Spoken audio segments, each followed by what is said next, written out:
There once was a boy born in the slums of a forgotten city, where broken dreams hung like torn clothes on rusted wires, and hunger was more familiar than hope.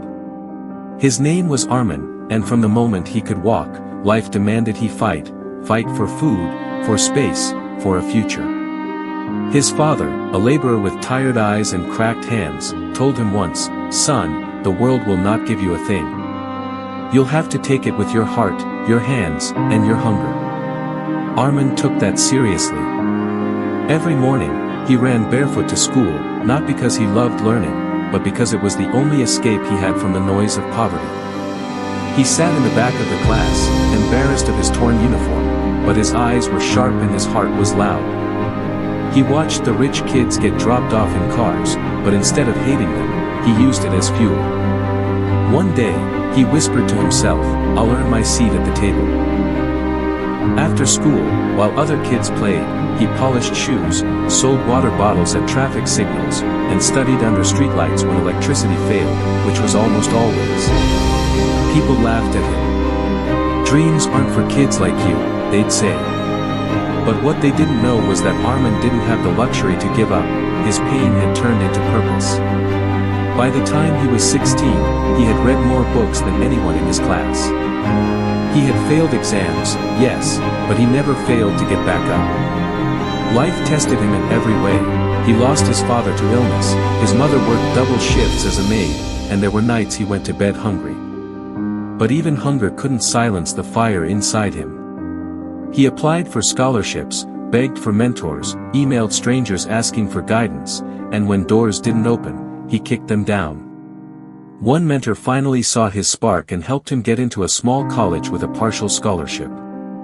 There, he worked night shifts as a cleaner just to pay for books.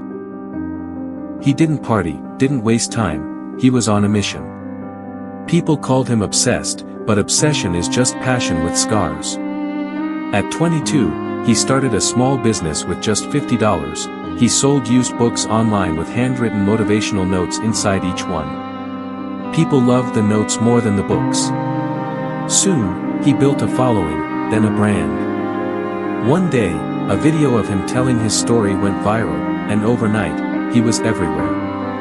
But success didn't change him, it revealed him. He began visiting schools and slums, just like the one he came from, reminding kids that their future wasn't written in poverty, but in persistence. 10 years after polishing shoes, he was shaking hands with CEOs, mentoring orphans, building schools, and proving that no dream is too big when your hunger is real. Today, people call him a motivational icon, but he still calls himself a student of struggle. And if you ask him what made him successful, he won't say talent, luck, or money. He'll say, pain. Pain made me. It taught me how to fight, how to rise, and how to believe when no one else did. So, if you're listening to this, and you're tired, broken, or on the edge of giving up, remember Armin, the boy with nothing who became everything, simply because he refused to quit. Maybe you're next. Maybe your story isn't over, maybe it's just waiting for you to believe again. The world doesn't need more lucky people, it needs more fighters, more believers, more souls like yours, who rise not because they're strong, but because they choose to rise anyway.